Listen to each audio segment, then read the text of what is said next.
Vineyards and winemaking date back thousands of years, yet the fundamentals of wine and how to best enjoy it remain a bit confusing to many of us. We're here with Susie Barrie, who's a renowned master of wine, and is going to tell us a little bit about the basics of wine, starting from the very beginning. Absolutely. So we're going to open the bottle first of all. With a bottle opener that you called... I call this a waiter's friend, yes. There are so many different corkscrews on the market, but this is probably what a waiter would normally use, largely because they can carry it easily in their apron. So it's a very simple way of opening a bottle. And it has one of those little levers that gives It does. So what you do is you twist the cork in, and then there are two little points for the cork as you get it out, and there we are. Yeah. And that's a real cork. Yes, there are all sorts of different stoppers on the market, different types of cork, plastic corks, agglomerate corks, screw caps. So you've opened the bottle. Should we smell the cork? There's no point in smelling the cork. It looks nice, it's quite fun, but that's not really going to tell you anything at all. So when they say a wine is corked, what does that actually mean then? So some people think that if you see bits of cork floating around in a glass of wine that it's corked. That's not a corked wine, that's just been opened badly. When a wine's corked, what's happened is that the wine in the bottle has been tainted, contaminated by a tainted cork, and it's going to smell kind of musty, mouldy, and when you taste it, the fruit in the wine is kind of suppressed, and then the sign of a fine wine is that it has a really long finish and it will be shortened. And how do you properly pour a glass of wine? Well, it's really simple. You just get your bottle. It's really good to have one of these drip stops. It's just a disc that you swirl around and pop into the bottle and then just pour. And the main thing is not to pour too much into a glass of wine. You don't want to be pouring it right up to the top. You want to pour it about a third full, and that's perfect for tasting the wine. So then you've got your glass of wine. We want to taste it.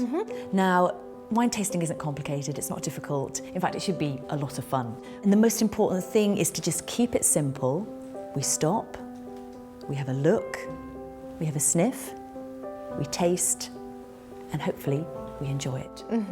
So the first thing we do is stop. Most people are really busy, rushing around. You grab a glass of wine and you just knock it back, don't think about it. This wine is going to give so much more back to you if you take a breath and give it your full concentration.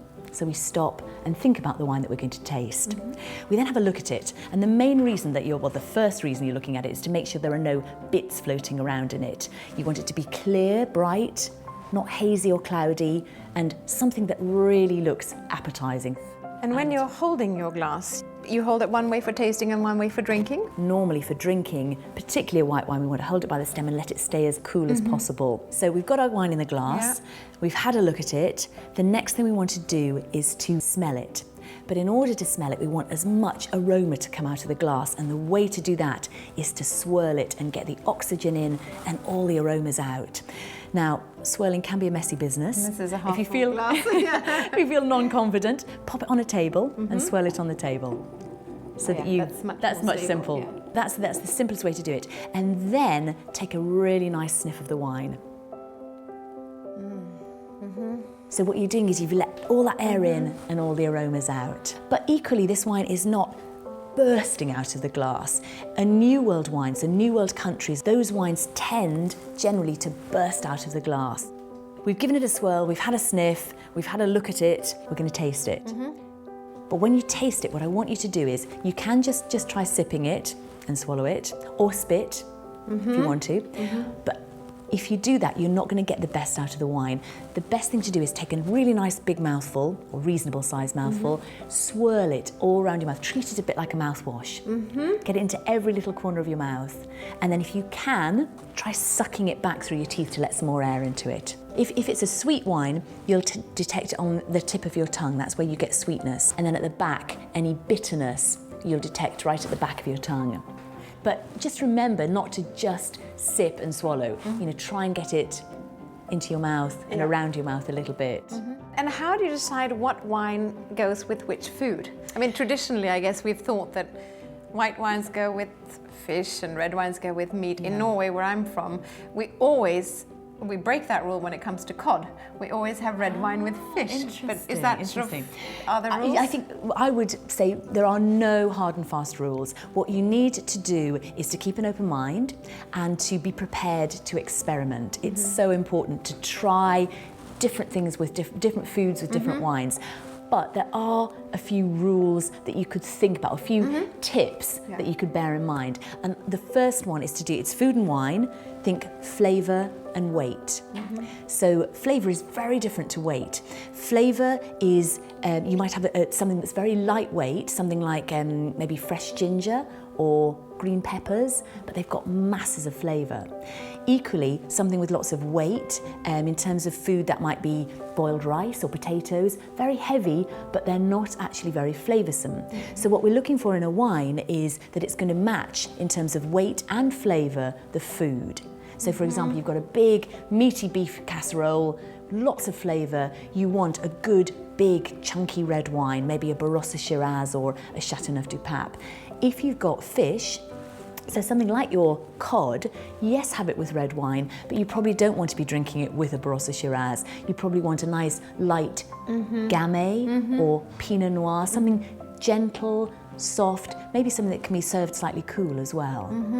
And spicy foods like Indian and Chinese. Spicy suit a bit of sugar. The great thing about sugar is it will temper the spice. So if you are having not heavily spiced food, that's just difficult generally to match to any wine, but if you've got something with some light spice, say a coconut curry, just gently, like a Thai kind of dish, you want either an off-dry white or even a fruity rosé, a really good fruity rosé, and that sweetness just softens the spice and balances it. The other thing that sweetness does is it balances saltiness, and an absolutely classic food match is Sauterne with blue cheese, because blue cheese is very salty.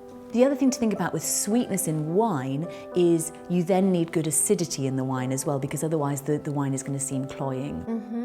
There are certain food and wine matchings that are just classics, you know, Rioja and lamb, Sancerre and goat's cheese, you know, and as we've said, Sauterne and blue cheese. Yes.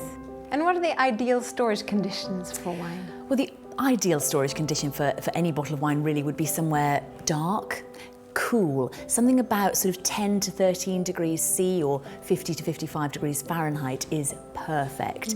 But anything between about 7 and 18, so 45 to 65 degrees Fahrenheit, is absolutely fine as long as it stays constant. And then there's the art of decanting. There are different reasons for decanting a wine. One of them is to get rid of sediment. So what you would do if you've had your wine laying down is to stand it up so that the sediment gradually just works its way down to the bottom of the bottle. Then you open your bottle of wine and gently pour it into the decanter. And that's the first reason for decanting, to get rid of the sediment. Another reason is to aerate the wine. So what we're going to do is now pour this into the decanter to aerate this wine. So really something like this, which is a young, relatively tannic Bordeaux wine, really benefits from that kind of aeration. So it's not just old wines that need to be aerated? Older wine often don't need aerating. As we've sort of said, in terms of the getting rid of the sediment, you don't really want to aerate an older wine too much, particularly a very old wine. It could well just totally collapse because it already is very developed. It's fragile, developed, and it doesn't need too much air. With this, we want to get the air in. Equally though, you don't want to be leaving it in the decanter for too long. You know, a couple of hours before you serve it is probably fine for most wines. And then we just pour straight from the decanter. And that will have just aerated that wine and allowed it to soften and just be a little bit more approachable, more drinkable at a young age.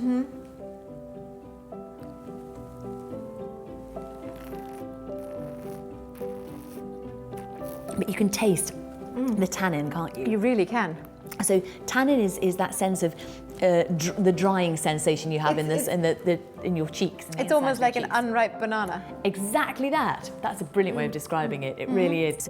How do you choose the right wine? It's really difficult. I mean, a lot of people do go on the label and, you know, sometimes you have nothing more to go on. I think what you've got to try and do is build up your own bank of knowledge about wines. At the end of the day, it's not about what I like, it's about what you like. So once you know your own personal taste, you can start then experimenting within countries and grape varieties. But I think, you know, so many people, the only thing they have to go on is the label. Yes. And that's absolutely fine. You know, why not choose a wine that you think looks nice? Yes. It may well taste delicious as well. Whether you're new to wine or a connoisseur, you'll find the more you know, the more you'll want to learn. We look forward to sharing with you wine's many secrets.